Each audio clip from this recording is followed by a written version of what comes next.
Part 2 of this video जिसमें हम time independent degenerate states के लिए पर्टर्बेशन थ्योरी को देख रहे थे और हम डेरिवेशन जो कर रहे थे उसका हम यहाँ तक पॉइंट ले आए थे जिसमें हमने एक homogeneous equation general homogeneous equation लिख दी है जिसकी एक्सपेंशन अभी हम करेंगे और उसके बाद हम इस एक्सपेंशन के थ्रू सेकुलर इक्वेशन लिखेंगे जिससे हम फर्स्ट ऑर्डर इनर्जी करेक्शन को और zeroth order correct zeroth order wave functions को फाइंड आउट करने का वे देखेंगे। तो अगर आपने यही वीडियो अभी क्लिक की है और इससे पहले पार्ट 1 इसका नहीं देखा तो जिसमें हमने सारी डिस्क्रिप्शन की थी कि time independent perturbation theory for degenerate state कैसे डिफरेंट है कैसे डिफरेंट है from the non degenerate states के लिए जो पर्टर्बेशन थ्योरी की जाती है और इसमें हम correct zeroth order wave functions क्यों लेते हैं, हम zeroth order wave function simply क्यों नहीं लेते। तो ये सारी डिस्क्रिप्शन और ये सारी चीज़ें वहाँ पे हम कर चुके थे और हमने सिंपल जो इक्वेशन थी पर्टर्ब हैमिल्टोनियन में उसमें वो सारी चीज़ें प्लग इन की और प्लग इन करने के बाद हम इस स्टेट तक पहुँच चुके हैं।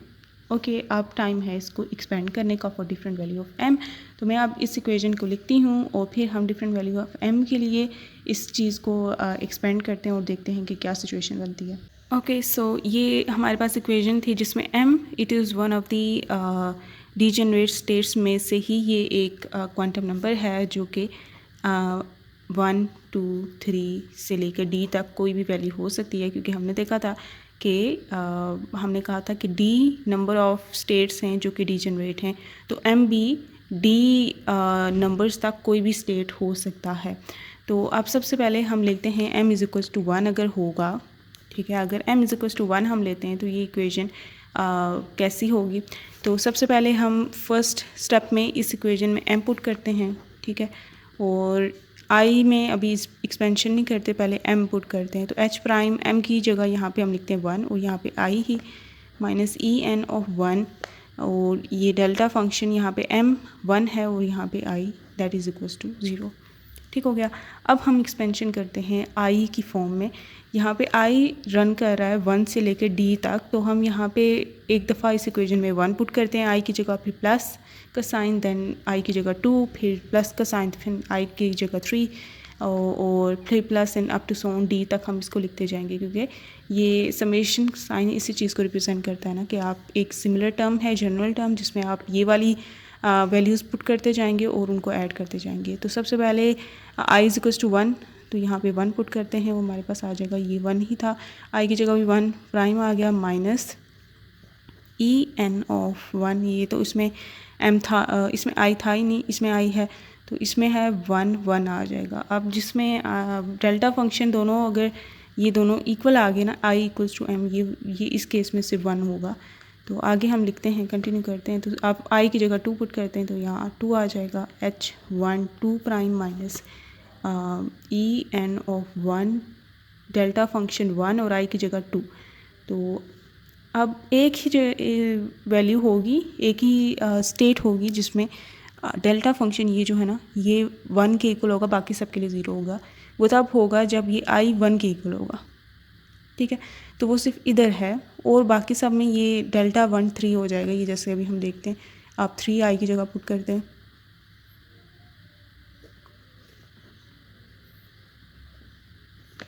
ठीक है। तो ये अप टू सो ऑन करते जाएं तो ये आ जाएगा C D H 1 D prime minus E n of 1 delta 1 D, ठीक है, इक्वल टू 0। ये कंप्लीट इक्वेशन होगी। m इज़ इक्वल्स टू 1 के लिए हमने एक्सपेंड कर लिया और यहाँ से ये स्टार्ट है, यहाँ पे एंड है। तो इसमें ये जो है ये सिर्फ 1 के इक्वल होगा, यहाँ पे ये वाला 0 के इक्वल होगा। डेल्टा फंक्शन की प्रॉपर्टी है कि जिसमें ये दोनों नंबर्स एक दूसरे के इक्वल हैं, सिर्फ वो 1 होगा, बाकी सारे 0 हो जाएंगे। तो ये भी 0 ये भी 0 क्योंकि ये दोनों क्वांटम नंबर डिफरेंट और तमाम क्वांटम नंबर 1 से डिफरेंट ही होंगे क्योंकि और ये सारे हायर ही हैं, तो ये भी 0 होगा, ठीक है। तो सिर्फ एक ही स्टेट होगी ना जिसमें 1 आएगा, 1 ऑब्वियसली एक बार आएगा, आप 1 को 2 बार तो नहीं लिखते होते। तो ये सिर्फ इस स्टेट में आएगा और ये सारों में जो है ना ये एनर्जी की टर्म यहाँ पे 0 हो जाएगी और सारों में सिर्फ ये पहले वाले में बच जाएगी, ठीक है। तो आप अगर हम इसको लिखें तो ये क्या हो जाएगा, C1 H1 1 prime minus E n of 1 आ जाएगा डेल्टा, इसकी जगह तो हमने 1 लिख दिया, प्लस C2H1 2 प्राइम, ठीक है, बस इतना ही, ये ज़ीरो हो गया था, तो plus C3H1 3 prime plus plus up to so on plus CDH1D prime that is equals to 0। तो ये हमारे पास एक होमोजीनियस इक्वेशन बन गई है। इसे मैं लेट कर लेती हूँ कि ये इक्वेशन ए है। ओके, ये एक होमोजीनियस इक्वेशन बन गई है जिसमें अननोन कांस्टेंट कौन से, C1 C2 C3 and D तक, CD तक, और कितने नंबर ऑफ़ अननोन कांस्टेंट हैं, वो D होंगे क्योंकि 1 से D तक जा रहे हैं ना नंबरिंग, तो D number of unknown constants हैं इसमें। और ये कांस्टेंट्स वो हैं जो हमें correct zeroth order wave function देंगे। और इसमें ये जो होते हैं ये वाले, ये तो कैलकुलेट किए जा सकते हैं स्टेट्स के लिए, ठीक है। तो अननोन सिर्फ कांस्टेंट्स ही हैं। अब हमने ये m=1 के लिए लिखा है, अब m=2 के लिए लिखते हैं, ठीक है, क्योंकि m 1 से d तक कोई भी वैल्यू हो सकती है, तो हम इन जनरल कॉन्टेस्टिक्स को लेके चलते हैं ताकि हम एक इसमें से कुछ रिज़ल्ट एक्सट्रैक्ट कर सकें।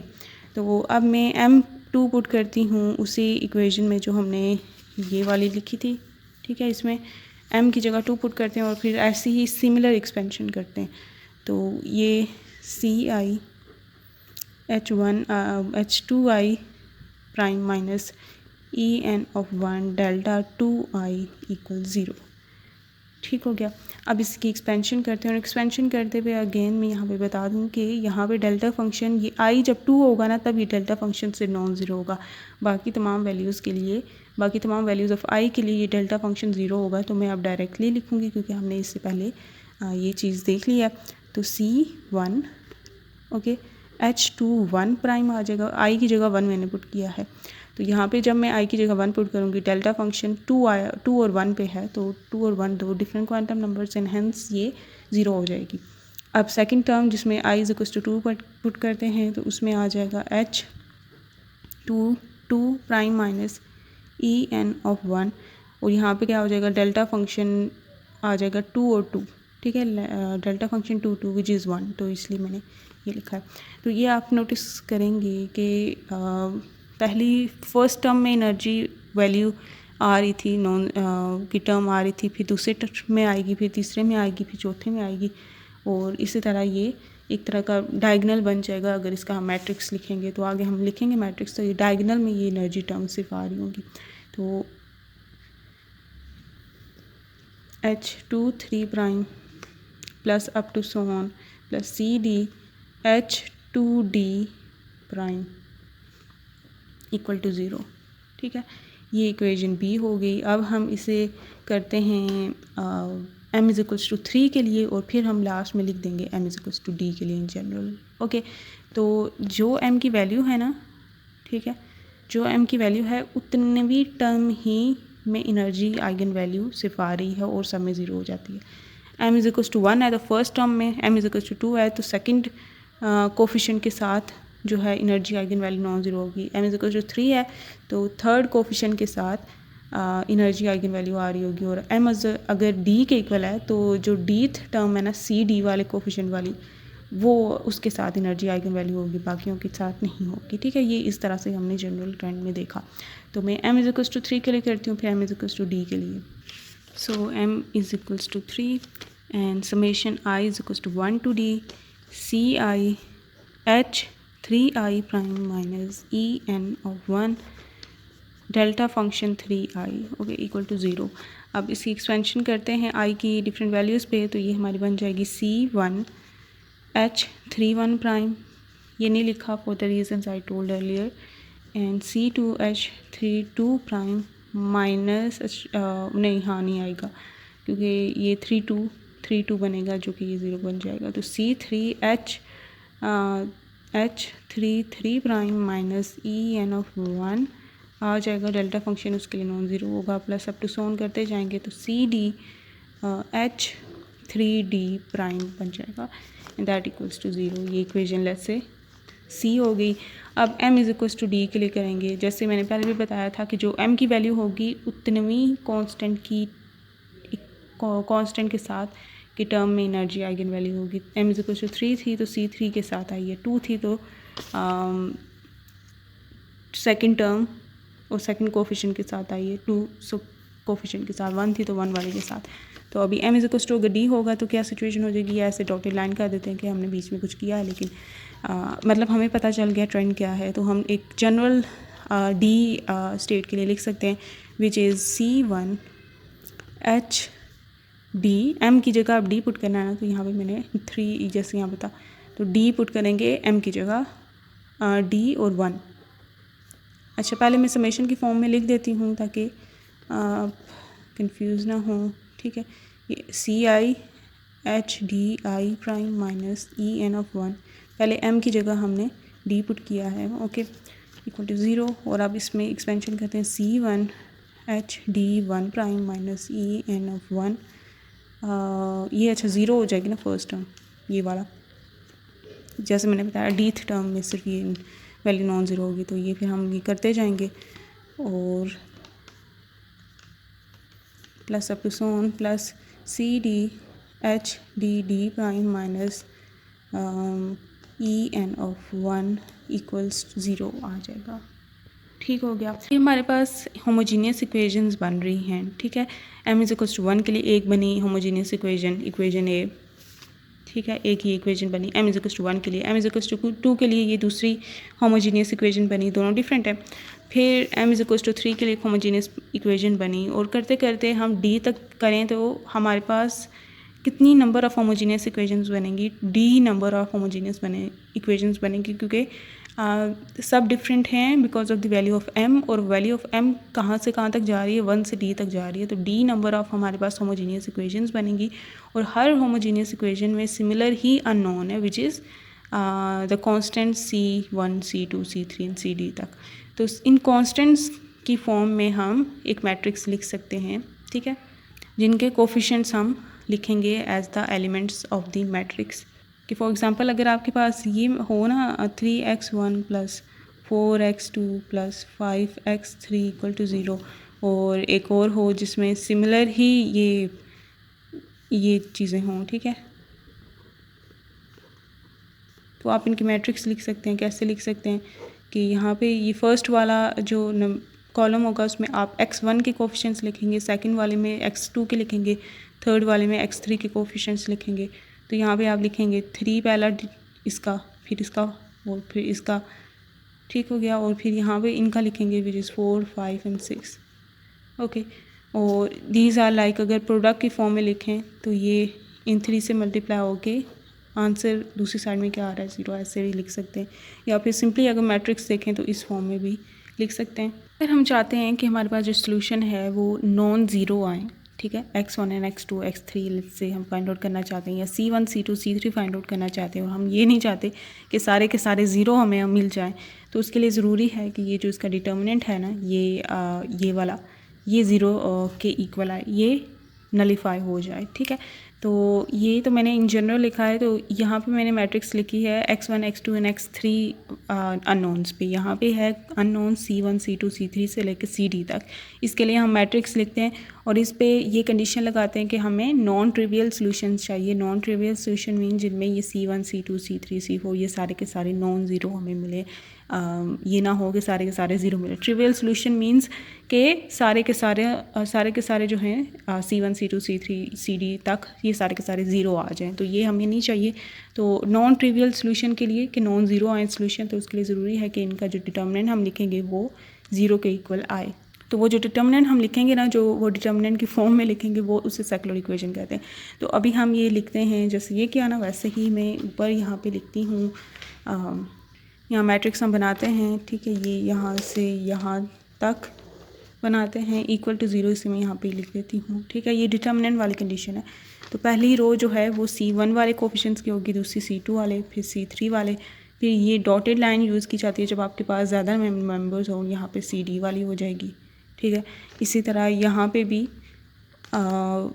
यहाँ पे हम कर लेंगे कि कहाँ तक जाएगी, ये भी D मेंबर्स तक जाएगी तो कोफिशिएंट्स के फॉर्म में। तो यहाँ पे C1 equation number 1 equation number जो A थी उसका रेफरेंस लेते हैं। तो इक्वेशन नंबर A ये थी, C1 का कोफिशिएंट यहाँ पे क्या है H1 1 prime minus EN of 1। तो यहाँ पे इसका कोफिशिएंट लिखते हैं पहली रो में m इज इक्वल टू 1 के लिए ही। तो वो यहाँ पे m इज इक्वल टू 1 का सारे कोफिशिएंट्स आएंगे। फिर दूसरी रो में m इज इक्वल्स टू 2 के, फिर तीसरी रो में m इज इक्वल्स टू 3 पे करते करते यहाँ पे लास्ट रो कौन सी होगी, m is equals to d वाली होगी। ठीक है, तो m इज इक्वल्स टू 1 वाली रो करते हैं और इसमें क्या है h11 प्राइम, पहला मेंबर है h11 prime minus en of 1।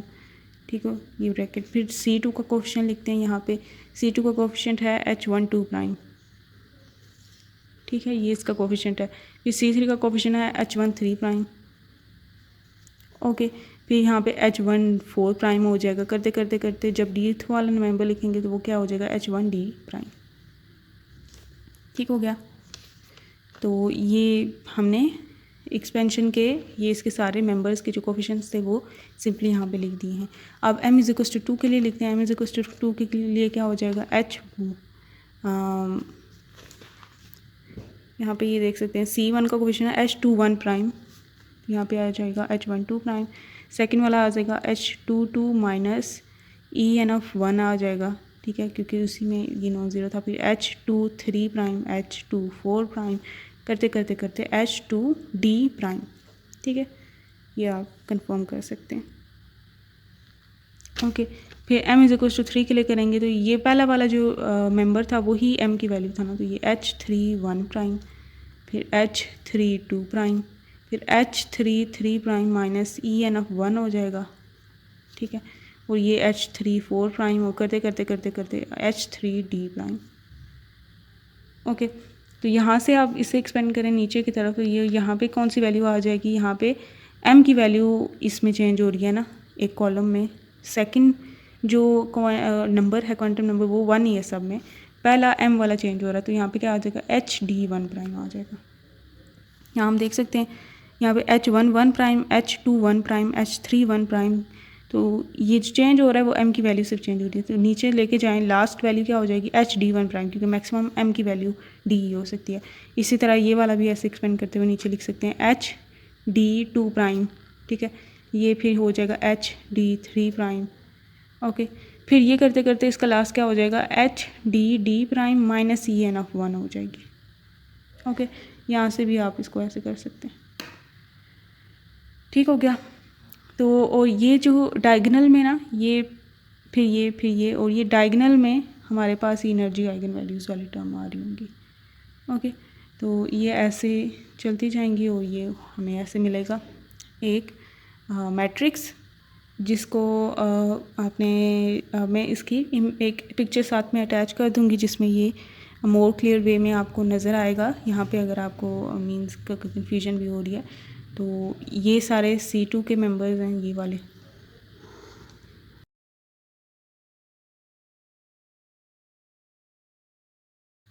ठीक है, इनके जो पहले वाले नंबर्स हैं वो शो करते हैं m की वैल्यू और दूसरे वाले शो करते हैं i की वैल्यू। ठीक है, या फिर इन कॉन्स्टेंट्स की वैल्यू कि ये C2 है ना, तो ये सारे सेकंड जो इनके मल्टीपल होंगे वो 2 आ रहे होंगे और पहला वाला m की वैल्यू शो कर रही होगी। कॉलम में m चेंज हो रहा होगा 1 से लेके d तक, रो में i चेंज हो रहा होगा 1 से लेके d तक। ठीक है, तो अब ये सर्कुलर इक्वेशन है हमारे पास।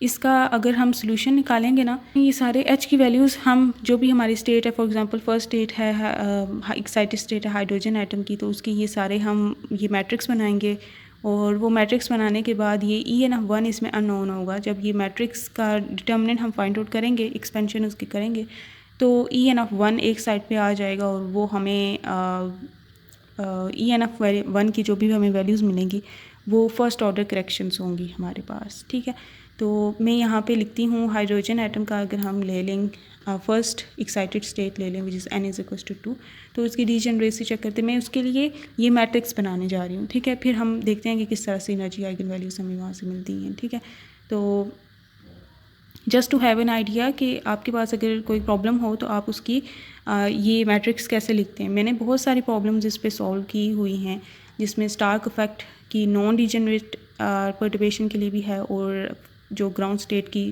ट्रीटमेंट है, और फर्स्ट एक्साइटेड स्टेट के लिए उसकी डिजेनरेट स्टेट्स वाली पर्टर्बेशन थ्योरी यूज़ करते हुए भी है,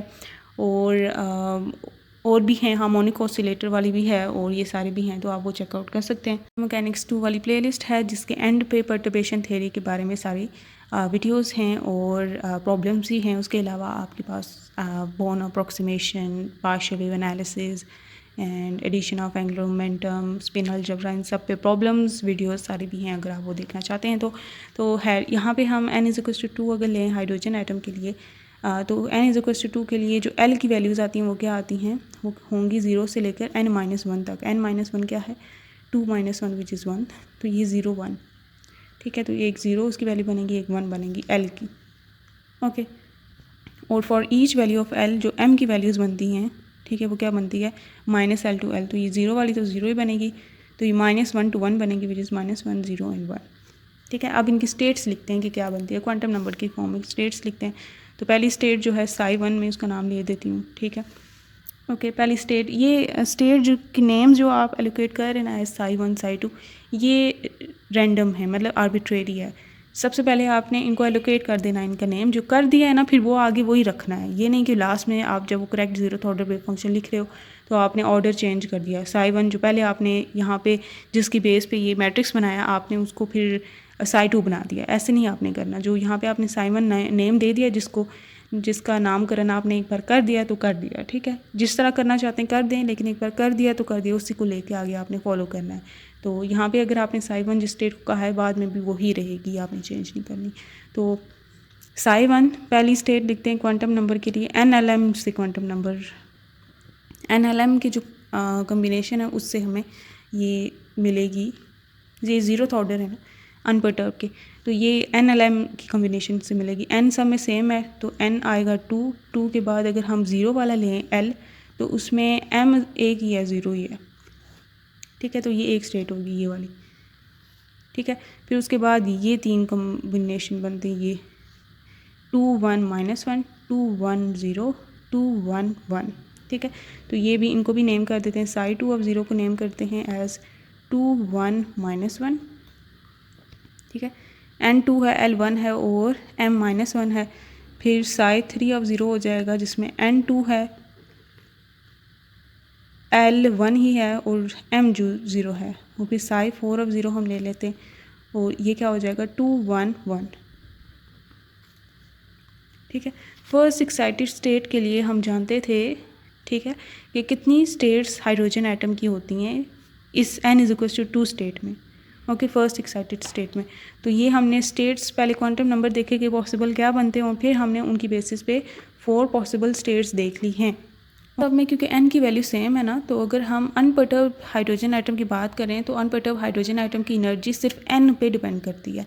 तो अगर n सेम है तो उन सब की एनर्जी भी सेम होगी। तो ये चारों जो हैं इन सब की एनर्जी सेम है। तो ये चारों क्या बना रहे हैं, ये 4 फोल्ड डीजेनरेसी का केस बना रहे हैं, ठीक है। ये तमाम 4 जो वेव फंक्शंस हैं इन सब की एक ही एनर्जी होगी क्योंकि इन सब में n सेम है, ओके।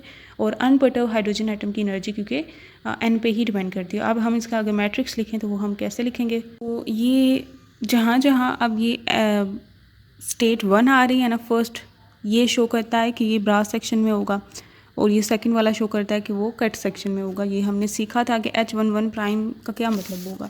H11 प्राइम को अगर आप खोल के लिखें तो वो क्या क्या होगा, वो होगा इक्वल टू यहाँ पे psi1 पहला होगा, ये वाला जो कि कट्स ब्रा सेक्शन में आ रहा है, फिर ये H प्राइम और यहाँ पे दूसरा वाला, अगर जैसे मैं यहाँ H12 लिख लेती तो ये 1 पहले आ रहा है तो यहाँ पे वो ब्रा में आएगा और 2 वाला जो है वो यहाँ कट में आ जाएगा। तो ये इस चीज़ की रिप्रेजेंटेशन ऐसी है। तो यहाँ पे हमारे पास 4 फोल्ड डीजेनरेसी है ना, तो हमारे पास जो यहाँ पे मैट्रिक्स है ये D/D ऑर्डर का बनता है, ठीक है। D नंबर ऑफ़ रोज़ हैं और D number of he column हैं। तो यहाँ पे 4 फोल्ड डीजेनरेसी है ना, तो हमारे पास जो मैट्रिक्स बनेगा वो 4/4 का बनेगा, ठीक है।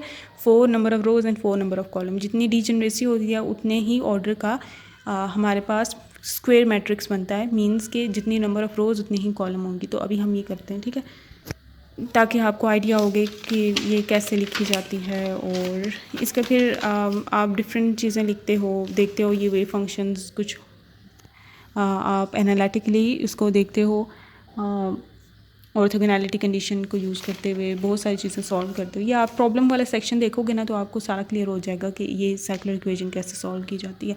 तो यहाँ पे है मैं psi1 मैंने क्या लिया है, वो लिया है ये, psi2 मैंने लिया है नेम किया है, मींस साई 3 क्या किया है मैंने 210 एंड साई 4 मैंने लिया है 211, ठीक है। और ये 0th ऑर्डर हैं, सारे वेव फंक्शंस हैं।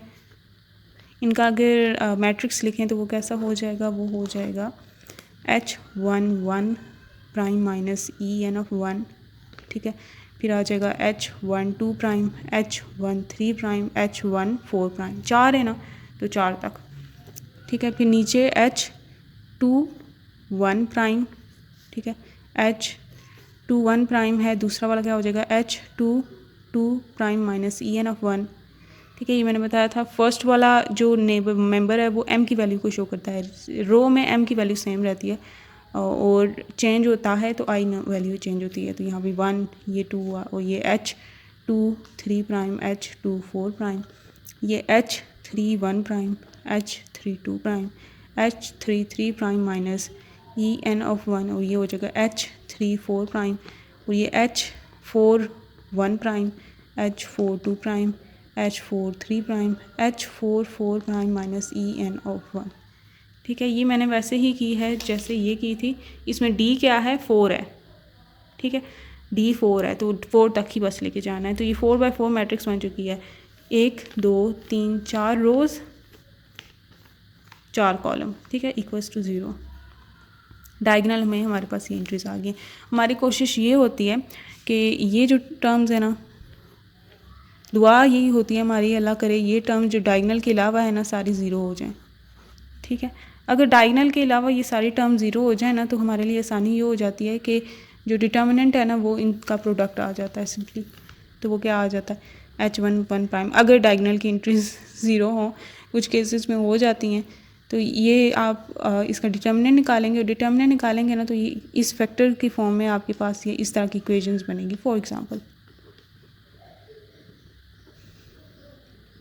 इक्वल टू 0, ठीक है। तो ये फैक्टर जब आपके पास मल्टीप्लाई हो रहे हों और सारे इक्वल टू 0 हों तो आप इनको सेपरेटली 0 के इक्वल पुट करते हैं।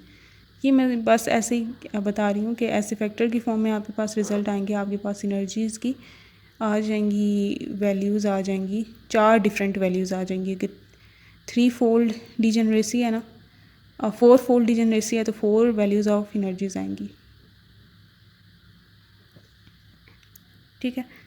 अब ये तमाम की तमाम वैल्यूज़ जो हैं एनर्जीज़ की हैं और उनको हम एनर्जी आइगन वैल्यू कहते हैं। और समटाइम्स कुछ बुक्स में EN(1) की जगह लैम्डा यूज़ किया जाता है, यही शो करने के लिए कि वो एनर्जी आइगन वैल्यू है। तो ये जो पहला रूट आएगा ना EN(1) का, विच इज़ EN(1) उधर ले जाएँ तो EN(1) equals to H11 prime. तो इसको हम लिख देंगे E1 की फर्स्ट करेक्शन है। और ये 1 इस चीज़ को नहीं शो कर रहा है कि ये लेट्स से इसकी करेक्शन है, नहीं, कि मैंने इन जनरल कि ये पहली मतलब आइगन वैल्यू आई है, ठीक है। मैं ये लिख देती हूँ HN और साथ में छोटा सा 1 लिख देती हूँ कि ये पहली एनर्जी आइगन वैल्यू आई है, करेक्शन आई है, ठीक है। इसका जो रिजल्ट आएगा वो डिफरेंट आएगा। इससे डिफ्रेंशिएट करने के लिए क्या करेंगे, इसके साथ छोटा सा 2 लगा देंगे, इसके साथ छोटा सा 3, इसके साथ छोटा सा 4, ठीक है। ये 4 एनर्जी आइगन वैल्यूज़ आ जाएंगी। कौन सी एनर्जी आइगन वैल्यू किस वेव फंक्शन की है, किस correct zero order wave function की है, ठीक है। ये जानने के लिए हम सॉल्व करते होते हैं ये इक्वेशन, जिसमें मैट्रिक्स क्या है, ये वाला मैट्रिक्स होगा। इस मैट्रिक्स को मैं नेम दे देती हूँ A मैट्रिक्स, ठीक है। ये A मैट्रिक्स है। तो A मैट्रिक्स मल्टीप्लाई बाय ये साई आप लेंगे इक्वल टू क्या हो जाएगा, एनर्जी आइगन वैल्यू जिसको आप टेस्ट करना चाहते हो। लेट्स से EN(1) का देखना चाहते हैं कि ये करेक्शन किस साई की है, तो ये आप इस तरह से ले लेंगे। और यहाँ पे साई क्या है, साई ये एनर्जी आइगन वैल्यू, यहाँ पे कोफिशिएंट क्या थे, C1 C2 C3 and C4 थे ना। तो यहाँ पे साई क्या हो जाएगा, जैसे ही मैंने आपको वो एग्जांपल कराई थी, ठीक है, कि ये इक्वेशन जब हमने ऐसे लिखी थी तो ये इसे मल्टीप्लाई करके इक्वल टू 0 करना, वैसा ही ये हम सिचुएशन करेंगे कि ये आइगन वाली इक्वेशन में ये साई क्या हो जाएगा, ये हो जाएगा C1 C2 C3 C4, क्योंकि आप यहाँ पे इसे कट की फॉर्म में, वेक्टर की फॉर्म में लेते हो ना, तो वेक्टर फिर इसी तरह का आप कॉलम वेक्टर लोगे, ठीक है। इससे आप C1 C2 C3 की वैल्यूज़ निकालोगे और जो वैल्यूज़ आएंगी ना वो आप इस correct zeroth order wave function में पुट करेंगे। जिसमें साई 1 साई 2 जो आपने एलोकेट कर दी वही हैं, पत्थर पे लकीर हो चुकी है जो आपने पहले आप सेट कर दिया और सॉल्व कर लिया है, ठीक है। तो हर आइगन वैल्यू के लिए आप C1 C2 C3 C4 की वैल्यू निकालोगे इसमें पुटिंग करके। ये ए की जगह आप ये यूज़ करोगे, इसका इसके साथ प्रोडक्ट यूज़ करोगे, ये इसको अंदर मल्टीप्लाई करोगे, दोनों को इक्वेट करोगे, C1 C2 C3 C4 की वैल्यूज़ किसी तरह आप निकालोगे। और साथ साथ आपने जब कॉन्स्टेंट्स की वैल्यू निकालोगे ना तो आपने नॉर्मलाइजेशन कंडीशन को ज़रूर यूज़ करना है, क्योंकि ये जो correct order zeroth order wave function है इस पर अगर हम नॉर्मलाइजेशन कंडीशन लगाएं इक्वल्स टू 1, ठीक है। यहाँ पे वो मैं अभी कंडीशन अगर लिख दूँ तो ये जब आप कर रहे होंगे ना तो ये कंडीशन भी सेटिस्फाई होनी चाहिए, तो इससे आपको सारे के सारे कॉन्स्टेंट्स मिल जाते होते हैं। तो इसका मीन्स यूज़ आएगा, आप प्रॉब्लम करेंगे आपको इससे क्लियर हो जाएगी। तो यहाँ पे साई एन ऑफ ज़ीरो की वैल्यू क्या थी, summation i is equal to 1 to d C i और साई आई ऑफ ज़ीरो, ठीक है। यहाँ पे भी summation i is equal to 1 to d C i psi i of D equal to 0 हो जाएगा। ये समेशन एक दफ़ा ही कॉमन आ जाएगा, एक दफ़ा ही लिख लेंगे और ये सी आई और ये सी आई स्क्वायर हो जाएंगे, दोनों मल्टीप्लाई हो जाएंगे, ठीक है। तो समेशन अगर दोनों सेम हो तो आप एक दफ़ा लिखते होते हो, ये दोनों मल्टीप्लाई हो जाएंगे और ये बाहर आ जाएंगे और यहाँ पे बच जाएगा साई आई ऑफ ज़ीरो और साई आई ऑफ ज़ीरो, जो कि हमने पहले से ही हमें पता है कि ये ज़ीरो के यहाँ पे निकलना था, ठीक है, इक्वल टू 1 था। ये नॉर्मलाइजेशन कंडीशन है, तो ये चीज़ हमें पहले से पता है कि ये भी 1 है, ठीक है, by normalization condition of zeroth order wave functions. तो ये हमारे पास रिलेशन क्या बन जाता है, आई इज इक्वल टू 1 से डी तक साई आई स्क्वायर इक्वल टू 1 होना चाहिए। और ये साई आई स्क्वायर ये वो वाला है कि पहले यहाँ पे कैट से एक आया हुआ है और एक है ब्रा से आया हुआ, उल्टा बोल दिया, ये ब्रा से आया हुआ है, ये कैट से आया है। ब्रा से जो आता है वो बाहर आके सी आई स्टेरिक बनता है और जो कैट से आता है वो बाहर आके सी आई रहता है। तो इन दोनों का प्रोडक्ट क्या बनता है, साई आई स्क्वायर, वो कॉम्प्लेक्स कंजुगेट टाइम्स जो सिंपल वेव, वो जस्ट इन केस के ये अगर आ जाए आयोटा की फॉर्म में आ जाएं तो ये चीज़ मैटर करती है। अगर रियल वेरिएबल्स हैं, रियल कांस्टेंट्स हैं तो मैटर नहीं करता ना। तो ये मतलब जहन में रखना चाहिए, एक हमने ब्रा से लिया है कांस्टेंट, एक कट से लिया है, दैट इज़ वाई ये इस तरह से आएगा। और यहाँ पे ये फिर क्या हो जाएगा कि अगर 4 हैं तो इसमें कंडीशन बन जाएगी C1 square C2 square plus C3 square plus C4 square should be equals to 1। 4 थे ना, तो ये आई इज इक्वल्स टू 1 से डी तक अगर इसको एक्सपेंड करें इस सिचुएशन को, तो ये सिचुएशन ये बनती है हमारे इस केस के लिए जो भी हमने बनाई। तो इसमें अगर ऐसे 3 गिवन है तो तीन गिवन है, तीनों की वैल्यू पुट करेंगे, C4 की निकल आएगी या ऐसा कुछ भी आप कर सकते हैं। और ये इंपॉर्टेंट कंडीशन है, ठीक है, ये जिसको अगर मैं यहाँ पे I is equals to 1 to d C I square should be equals to 1, ये normalization condition for constants. Hence आपने देख लिया किस तरह से आप फर्स्ट ऑर्डर एनर्जी करेक्शंस निकालते हो इस डिटर्मिनेंट को सॉल्व करते हुए। डिटर्मिनेंट की एक्सपेंशन ये मैथमेटिकल है कि आपको सीखना होगा कि डिटर्मिनेंट्स कैसे सॉल्व किए जाते हैं किसी भी ऑर्डर के। 2x2 मैट्रिक्स हो, 3x3 हो, 4x4 हो, तो आपको आना चाहिए कि उनके डिटर्मिनेंट्स कैसे फाइंड आउट किए जाते हैं। अभी हम नेक्स्ट देखते हैं फर्स्ट ऑर्डर एनर्जी करेक्शन को आप किसी और एक्सप्रेशन की फॉर्म में भी लिख सकते हैं, मतलब एक और फॉर्म में भी आप उसका फॉर्मूला लिख सकते हैं। एक तो ये तरीका हो गया, एक और तरीका भी हो सकता है। और उसके लिए हम क्या करेंगे, EN(1) की एक और एक्सप्रेशन फाइंड आउट करने के लिए मैं इस इक्वेशन पे आती हूँ, ठीक है। यहाँ पे जो ये इक्वेट किया था हमने λ1 के लिए और ये इक्वेशन हमारे पास आई थी, तो सेकुलर इक्वेशन तक जाने के लिए इसे हमने मल्टीप्लाई किया था एक zeroth order wave function of state m। लेकिन अभी हम क्या करते हैं कि ये मैं लिखती हूँ, ठीक है, और इसको मल्टीप्लाई करते हैं हम with a complex conjugate of correct zeroth order wave function, ठीक है। और इससे हम करते हैं इंटीग्रेट ओवर होल स्पेस और इसे कैट बार नोटेशन में लिखते हैं इस चीज़ को। ओके, सो यहाँ पे है H0 और इसमें ब्रा में लिखते हैं हम Sai n of zeroth order, ठीक है। फिर यहाँ पे H0 आएगा, फिर आएगा साई n ऑफ 1, हो गया, और प्लस फिर आता है साई n ऑफ 0, फिर H प्राइम ये वाली मैं लिख रही हूँ, और फिर आता है Sai n of 0 he. Okay, alright, तो फिर इक्वल टू का साइन ED ऑफ 0 बाहर आ जाएगा। ओके, यहाँ पे आ जाएगा correct zeroth order wave function, और फिर ये साइन, फिर ये साई n ऑफ 1 आ जाएगा, ठीक है। इसमें स्टेप बिल्कुल सेम है, लेकिन ये एक्सप्रेशन हम डिराइव कर रहे हैं एक और फॉर्म में, तो उसके लिए हम correct zeroth order wave function को दोनों साइड पे मल्टीप्लाई करेंगे, ठीक है। तो यहाँ पे ये कैट ब्रा आएगा जिसमें साई n ऑफ 0 और यहाँ पे साई n ऑफ 0 ही है, पहले से ही, ठीक है, कट में। तो ये उसी फॉर्म को हम दोबारा से कर रहे हैं एक और फॉर्म लाने के लिए। तो एक तो हमने फर्स्ट ऑर्डर एनर्जी करेक्शन का फॉर्म सेकुलर इक्वेशन से निकाल सकते हैं, लेकिन उसके अलावा अगर एक और फॉर्म जो यूज़ की जाती है फर्स्ट ऑर्डर करेक्शन के लिए, हम वो देख रहे हैं। तो यहाँ पे ये जो चीज़ है ये वैसे ही सॉल्व होगी जैसे हमने पहले की थी। तो इसे मैं पहले सॉल्व करती हूँ, इस इक्वेशन 1 का नाम दे देती हूँ। तो ये आ जाएगा, शफलिंग करते हैं पोजीशंस की, साई एन ऑफ 1 इधर ले आते हैं, एच नॉट इधर, और साई एन ऑफ 0 पे अप्लाई करते हैं, और होल का कॉम्प्लेक्स कंजुगेट। तो ये जो है ये हमने देखा था कि अनपर्टर्ब वेव फंक्शन का बनती है आइगन वैल्यू इक्वेशन, क्योंकि ये डीजेनरेट स्टेट्स है ना, तो साई एन ऑफ 0 की आइगन वैल्यू भी ई डी ऑफ 0 ही होगी, ठीक है, टाइम्स साई एन ऑफ 0 वापस आ जाएगा। ओके, तो यहाँ पे भी वही हम करते हैं। अब ये आ जाएगी, इसकी वैल्यू आ जाएगी, ई डी ऑफ 0 बाहर ले लेंगे क्योंकि कांस्टेंट है, शफलिंग कर देते हैं अगेन पोजीशंस की। तो यहाँ पे साई एन ऑफ 0 ये वाला इधर और ये वाला उधर, ये जो होल कॉम्प्लेक्स कंजुगेट खत्म। तो ये इसकी जगह अब ये हम ये लिखते हैं, ठीक है, तो मैं वो लिखती हूँ। तो ये आ जाएगा E D of 0 and psi n of 0 psi n of 1, ठीक है, प्लस का साइन है और फिर ये है, ठीक है, ये फर्दर सॉल्व नहीं हो सकती, ये ऐसे ही हम लिखेंगे। फिर इक्वल टू का साइन यहाँ पे है ई डी ऑफ 0, और ये उधर जाके माइनस ही कर देते हैं, तो ये दूसरी साइड पे, क्योंकि वो अभी कैंसिल ही हो जाएगी। तो psi n of 0 psi n of 1, फिर प्लस का इक्वल टू, फिर इक्वल टू के बाद ये वाली टर्म एज इट इज़ रहने देते हैं।